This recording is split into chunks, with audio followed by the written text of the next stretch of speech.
If you're thinking about converting to Islam, or you just did and you feel completely lost, then this video is for you. First of all, Assalamu alaikum. My name is Safa. I'm a 27-year-old revert from the United States, and I converted to Islam about 14 months ago, I would say.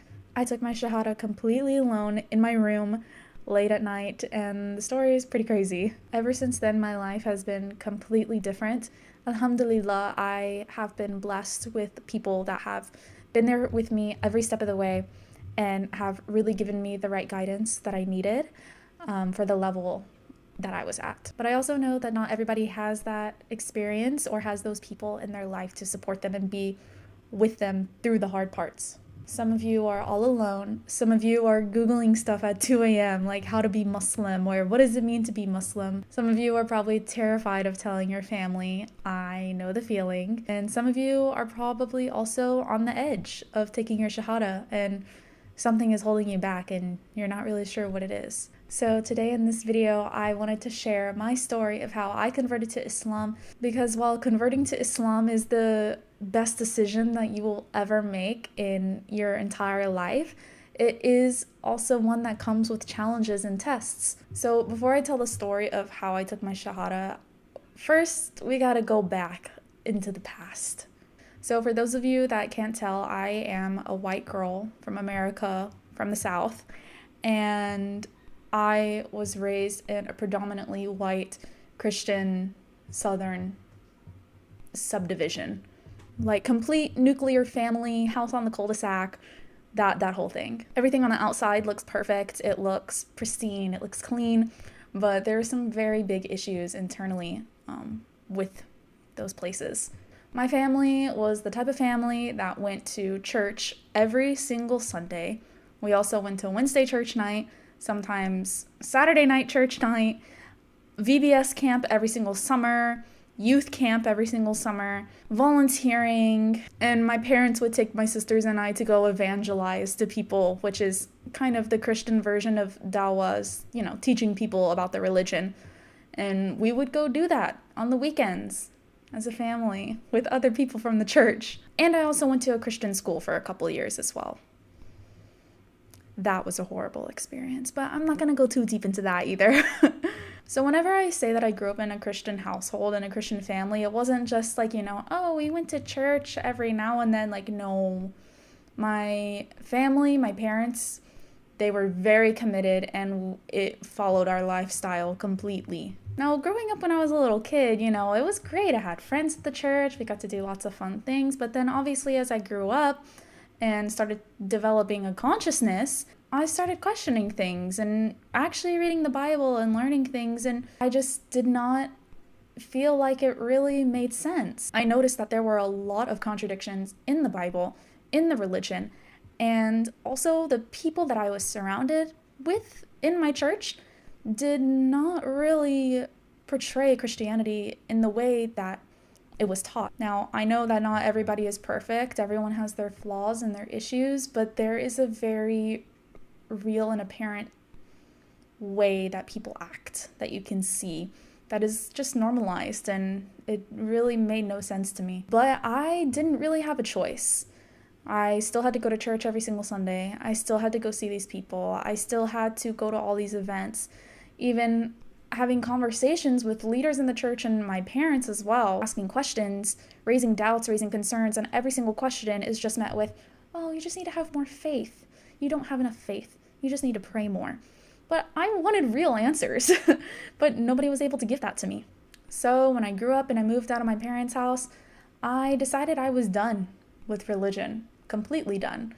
I was going to live my life on my own terms. I was going to find my own way, so to speak. I never became atheist. I always believed there was some sort of higher power, but I just didn't really know what that was. Until a couple of years later, I stumbled into New Age spirituality, I guess you could say, where I believed in the universe and karma, things happen for a reason, everything's divinely guided, power manifestation, law of attraction, law of assumption, all of those things. I meditated, I did sound healing, I did yoga, I did all the things. And it felt good for a little while. But at the end of the day, I was still deeply, deeply unhappy and felt utterly disconnected from my life and how the world worked. Right as soon as I felt like I was getting on my feet and I was understanding things and things were working out, they would just fall apart immediately.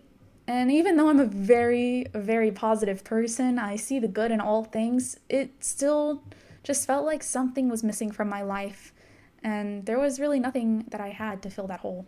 I started going down a really bad path, and one thing led to another, and I just was not in a good place. And then what some would call coincidence, I call it Allah's plan, obviously, a person came into my life.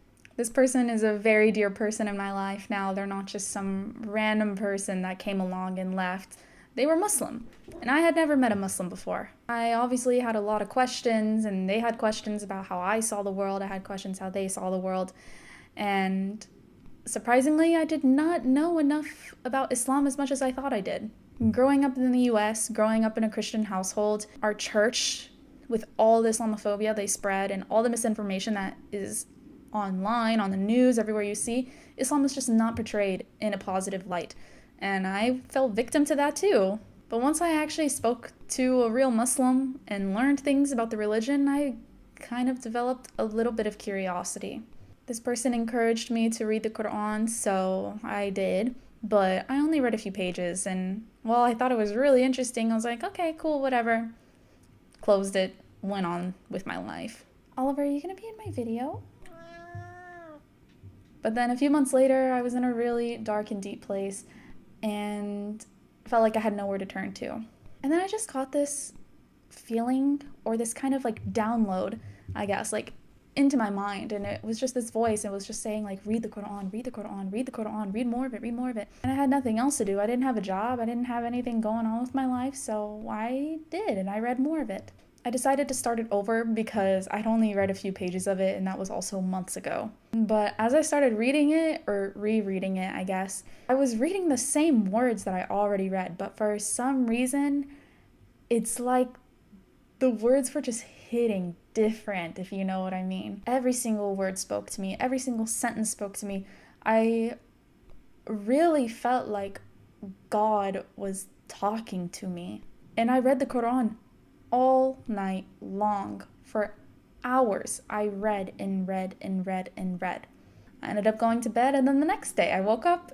First thing I started doing, reading the Quran. I read the Quran all day long. And then that night, I just felt this anxiousness, this fear inside of me, I guess you could call it. And I had no idea what it was. I just had this anxious feeling, and just had these thoughts in my mind, like, am I scared? Like, why am I so scared? Am I scared to go back into religion? And am I scared that this feels right for me? Am I scared of what will happen if I embrace this? What are people going to think of me? What is going to happen to me? But still, none of those things clicked. It didn't feel right. It didn't feel like that was the source of where the fear was coming from. So what did I do? I decided to go back and read the Quran again. And the very first verse that I read, I don't remember the verse number right now off the top of my head, obviously, but the verse said, the difference between the believers and the disbelievers is that the believers fear Allah. And then it just clicked in my head.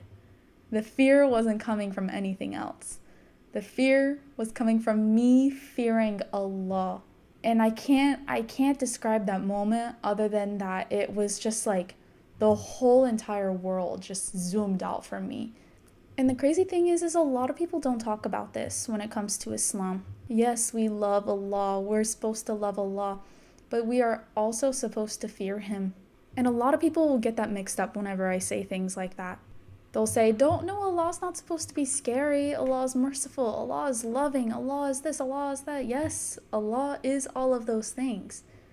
But Allah tells us to fear Him in the Quran multiple times. And that's not a bad thing. We can fear Allah and we can love Allah. We can do both at the same time.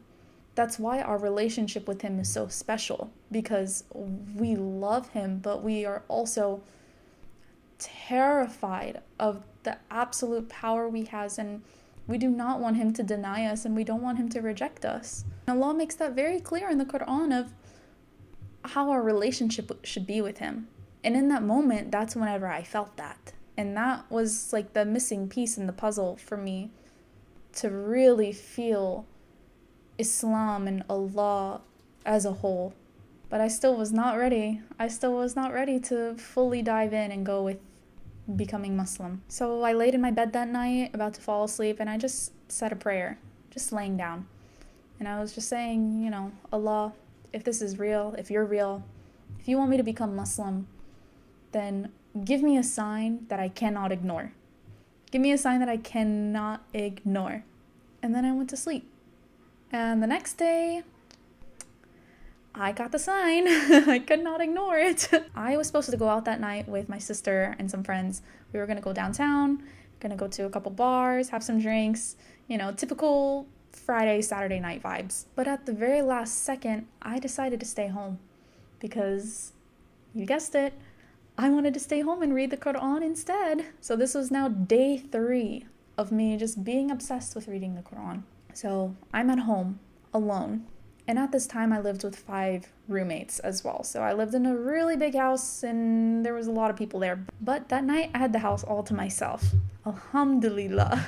I was alone in my room just reading the Quran and I started to smell smoke. So I kind of just sat there and was like, oh, I don't know what that is. It's probably coming from outside. Maybe one of the neighbors is having a bonfire. I don't know. But then the smell started to get stronger and I started to feel this adrenaline in my body and my heart started beating really fast. So I decided to get up and just go downstairs and look in the kitchen just to be sure. And what do you know? I go downstairs and the entire downstairs is filled with smoke. I run into the kitchen. I go to the oven. It's just smoke is pouring out of it. I open the oven. There's food burning in there. Pull it out. Turn the oven off. Open all the windows. Open all the doors. Put the fire out and I'm just standing there. And then I just felt Allah immediately in my mind just being like, could you ignore that? And I just stood there completely shocked and was just like, okay. I heard you loud and clear, Allah. Thank you. I waited for the smoke to clear out of the house and I closed the doors. I closed the windows. I went upstairs to my room. I Googled how to become Muslim and I took my Shahada in my room alone, just like that. And then I was Muslim. For those of you that are wondering, where did the food burning in the oven come from? My roommate left food in the oven before they left the house that night and left the oven on. But that just all goes to show that Allah facilitated and guided that whole entire process for me and answered that dua for me. The very first dua that I made to Allah, He answered. And I asked for a sign that I couldn't ignore. I couldn't ignore my house almost burning down, could I? And if I went out that night with my sister and friends, our house would have burnt down. My cats would have died. We would have lost everything. But Allah guided me to stay home. He guided me to want to stay home to read the Quran. He guided me to stay home so I could become Muslim. Alhamdulillah. If you made it this far, thanks for watching. If you're thinking about converting, I just want you to know that this will be the best decision that you ever make in your life. It won't be easy, but it will be worth it, inshallah. If you found this video helpful, then please subscribe to the channel. I'm going to be sharing a whole lot more on my journey as a convert, Islamic education, and real talk on realities of what it's like to be a Muslim woman in the world today. You can also follow me on Instagram and TikTok at The Halal Feminine. I post on there a lot as well, and there is a wonderful community of sisters that we have there. And if you have any questions for me, please drop them in the comments below, and I will do my best to answer all of them, inshallah. May Allah continue to bless all your paths. May He make everything easy for you. May He all grant us beneficial knowledge. Ameen. Assalamu alaikum wa rahmatullahi wa barakatuh.